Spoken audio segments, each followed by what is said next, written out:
What's up, guys? Welcome to Daily Dose of Reddit. This is your host, Zach, and today's subreddit is r/pro revenge. Alright, this story's called How Fast Was the Heathen Going When He Backed Into Your Father? Cross-posted from Malicious Compliance. I'm not sure this strictly could be called pro-revenge, but then I wasn't sure it could be called Malicious Compliance. But it was well-received and suggested to cross-post here. If this was a mistake, let me know and I'll remove it. Also, I'm going to be deliberately vague about places and exact dates for reasons that will be apparent shortly. Any and all dialogue is to the best of my memory and probably sounds a lot cleverer than it really was, but isn't that always how one remembers these things? Background. This was back in the 1990s. I had recently been medically retired from the military and was attending college in Texas. My wife was working in her chosen field while I did my level best to decide what I wanted to do with the rest of my life. Anyway, one day I left the campus, going around the backside to avoid traffic. I was heading over to pick my wife up for lunch and ended up sitting behind another car at a stop sign. The car in front of me was a brand new Chevy, one of their little sexy models. The actual trade name escapes me at the moment, in candy apple red, being driven by a fairly new blonde, also a little sexy model, whose name will also slip by unuttered. I sat, an old sailor in an old pickup, just listening to the radio and thinking about lunch, when the Chevy drove into the intersection and then stopped. I didn't think anything of it, so I hadn't done more than put my hand on the gear shift in preparation of pulling up, when suddenly, with a suitable squeal of tire, the Chevy shot back at me. I slapped the shift into reverse, but was too late. The little Chevy smashed into the front of my truck, doing around 25 to 30 miles per hour. After a second, I cut my engine, got out of the cab, and walked around to the front of my truck. The good news was that I could see that I wasn't gonna have to worry about the loose belt squeal anymore. The bad news is that the front of my little pickup was pretty much total. A grill drove back into the radiator, water all over the pavement, headlights smashed. I bent down and noticed that there seemed to be oil leaking as well. With a sigh of total incomprehension, I walked further up to the passenger door of the little red Chevy and its blonde driver. I was pissed, but not enraged. I guess I was still trying to figure out exactly what had happened and why she ended up stopping in mid-turn and put it in reverse like that. I looked through the tinted window and she was on the phone, talking agitatedly to someone. With all the cell phone silliness I'd seen since leaving the military, seeing her yapping on one really didn't surprise me. Although, had I thought about it, I should have wondered who exactly she was calling. Instead, I tapped on the window and she turned a bland face to me, then screamed into the phone, loud enough to penetrate the glass. "Oh my god, he's got a tire iron!" Naturally, I spun around and looked behind me. Then the nickel dropped. I turned in a slow circle and noted that there were no businesses, houses, or apartments in view, nor was anyone on the sidewalks or walking down the roads. For that matter, the only traffic was several blocks away in any direction. Her little car was sitting at the stop sign, almost exactly where it had been when I pulled in behind her. I stepped back and looked at our vehicles. Yep, it looked for all the world as if I'd rear-ended her. Damn!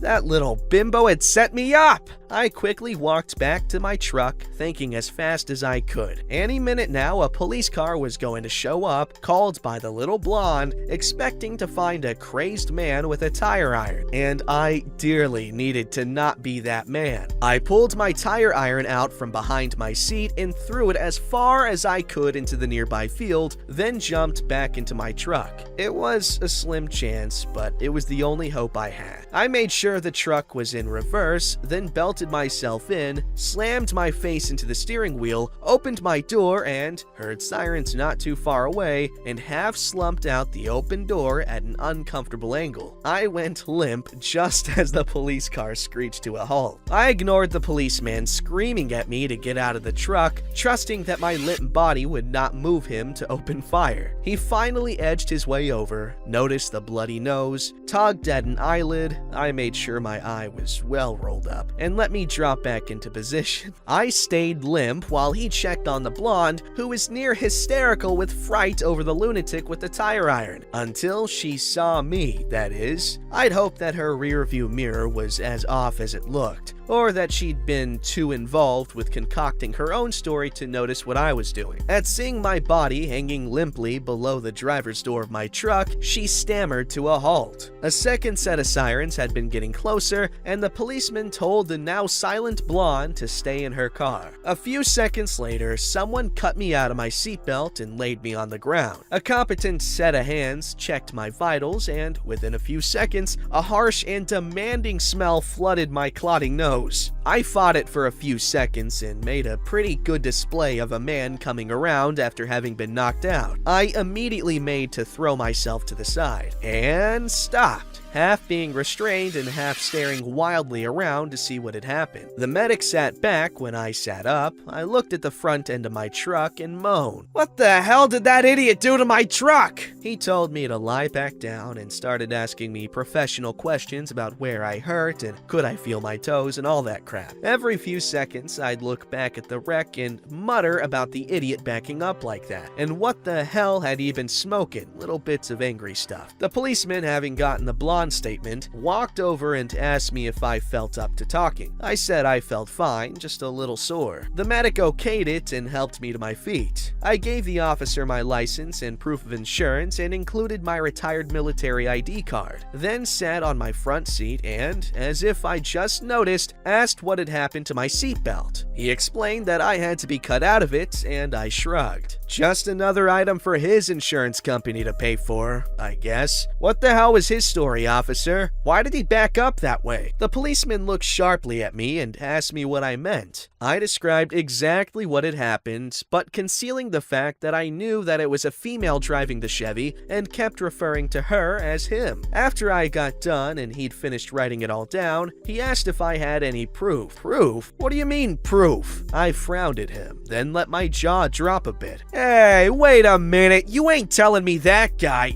that idiot, is saying that I did this, are you? He admitted that the other driver's story was that I'd rear-ended her, not him, and then threatened her with a tire iron. I frowned again and informed him that I didn't have a tire iron, that it was sitting in the garage in my house a couple of hours away. I moved aside as he searched the cab of my truck and caught a lucky break when he noticed, without my having to point it out to him, that my truck was still in reverse. He got out of my cab, frowning, then asked me to stay where I was and walked up to the Chevy. He then asked the blonde to step out of her car, and when she'd done so, leaned into the open driver's side door. After a few seconds, he stood back up and asked the girl to repeat her statement of what happened. It was a marvelously teary bit of acting, but she almost blew it by being somewhat puzzled when he didn't react. Instead, he asked her to go on and describe everything that had happened after the accident and everything she'd done then. She backed down from the tire iron story, saying that it might have simply been a reflection on her window, but insisted that I'd at least beaten on her window and that I'd simply been putting on an act for their benefit. The police looked over at the medic, who slowly shook his head. Years of doing search and rescue might not have done much good for me physically, but I sure as hell know what an unconscious man acts like. Oh my god, I love this. The policeman then asked her if she'd tried to drive away or had she immediately shut off her engine. She said that the engine had died, and no matter what lies I'd said, that she'd never tried to leave the scene of the accident. The policeman nodded once and asked the medic to step over. He then asked the medic to sit in the Chevy and confirm that it was in reverse. I love smart people. I didn't even have to suggest he check. When I last saw the little blonde, she was honestly crying. She was also handcuffed and being driven away, arrested for making a false police report, some legal mumbo-jumbo about trying to run a con, and, my favorite part, assault and battery. Once she'd realized that she'd blown it, about the same instant she was handcuffed, she started weeping and explaining that she didn't have the money for the payments on the car and that her only option was to fake an accident, but that I'd been faking too and hadn't been injured. You gotta believe me, she wouldn't lie about that. I signed my name to an almost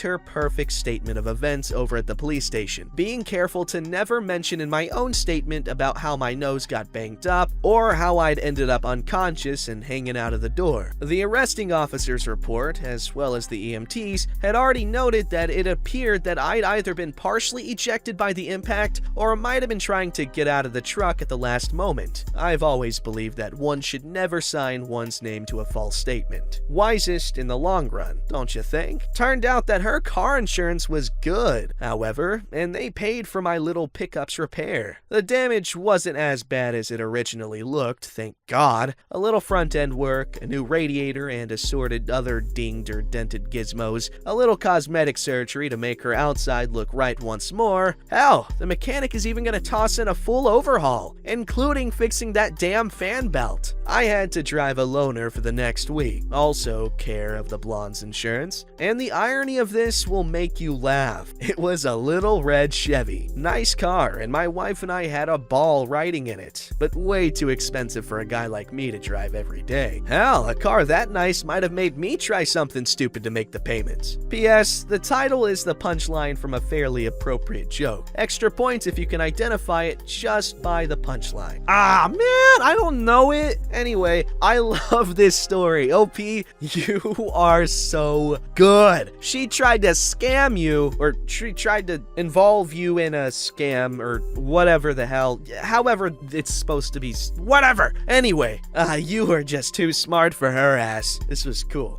Alright, this story's called Tell Us We're Slacking? Well, be prepared to be carbon copied on every single email we send. Some background. I work for a place that you really need customers to come inside in order to do proper business. However, I also work for a place that, due to Provid, we're not allowed to let customers inside anymore. All of our work needs to be done through email or mail. You can see how fun this is. We are also only allowed one employee in the office at a time. The rest must telework on the day they're not scheduled to be in. It's an absolute cluster love, but we're doing the best we can. I personally feel like we've been kicking ass considering the circumstance, but I guess I was wrong. Yesterday, my boss sends me and my coworkers, there's 4 of us in total, an email saying that we've been slacking off and told us if we were unhappy, we should find a new job. We were all flabbergasted, flummoxed, floored if you will. I was absolutely fuming because we have been busting ass, and she has the audacity to tell us we've been slacking while she never comes into the office. So we all decided that we were going to carbon copy her on every single email we send out or reply to. Now we're coming up on a pretty big deadline soon, so we've been emailing out massive amounts of contracts and eligibility documents to be signed. I probably send out at least 150 emails a day. Same with my coworkers. Even the emails that were only a simple thanks I got that document, she was carbon copied on. She probably has been carbon copied on over 500 emails in the last 24 hours. Still no word from her yet, but I'm really hoping she gets the point. If not, I'll just keep carbon copying her on every single email until the end of time. It's stupid and silly, but it's annoying her while at the same time proving her wrong about our work ethic. Win-win. Good stuff, OP. You got her good. I hate getting emails. I hate emailing. In fact, just communicating with people in general, unless it's like face-to-face or like on a PlayStation party or a Discord call or a Snapchat or Tinder messages. But even then, it's still kind of tedious. With PlayStation and Discord, at least you're gaming, right? Alright, this story's called Contract Ended with My Company. Boss wanted me to stay an extra week, but I said no. Warning, English is not my first language and my grammar's not the best. It's okay, buddy. It's the effort that counts. Just practice, practice, practice, and read. You know what? A lot of my writing knowledge and everything comes from how much I used to read when I was a kid. But I stopped reading as soon as I got a phone because no good reason. So back in 2017, I used to be a receptionist receptionist/security guard and worked at a customer site. I had been working for this company for about a year and went through 3 different supervisors. My last supervisor was notoriously known for not responding to emails, phone calls, or texts. It got so bad, I had the regional director involved in this issue. A couple months go by, and I was able to get my bachelor's and a better job. As is custom, I sent my 2 weeks notice in an email, CCing, carbon copying, all my leadership so they were aware of it. As usual, there is no response from my supervisor. A week goes by and I haven't heard if they're going to be sending a replacement because I need to start training them. I even text him asking him if he wants me to stay an extra week, but hear nothing back. So my last week comes, and on Monday, my boss texts me to ask me if I can stay the extra week because they still haven't found a replacement. I text him back that I'll do it, but he'll have to pay me $5 above my hourly wage. He texts back saying that it couldn't be done, so I text back that now it'll be $10 above my normal wage. And I tell him that if he doesn't respond, the rate goes up another $10. He calls me on a conference with another supervisor and tells me that I can't do that, and I respond with a, yes I can. Oh, Bob the Builder. As you can imagine, he didn't take me on my offer, and I had 1 week where I could just slack off before I started my new job. That's it, my man. That's it. Know your goddamn worth. Alright? This stupid employer doesn't want to freaking respond to you until he needs you? Well then, tough luck for him. My price just went up. I tried to snap. Bob the Builder, can we fix it? Bob the Builder, yes, we can. I used to love that show when I was a kid. The way the art style is, it looks so good. Like, it looks appetizing. I don't get it. Like, it looks like it'd be like kind of like a it looks like the everything's made out of like a cake or something, and it's got like a nice layer of frosting on it, and like the cake is like a fruity cake. Not a fruit cake. Fruit cake is good, but like, you know, like fruity cake. And I don't know. That show is just so good. I mean, at least from what I remember, which is nothing except for that little bit. Don't forget to like, subscribe, and hit that bell to never miss an episode.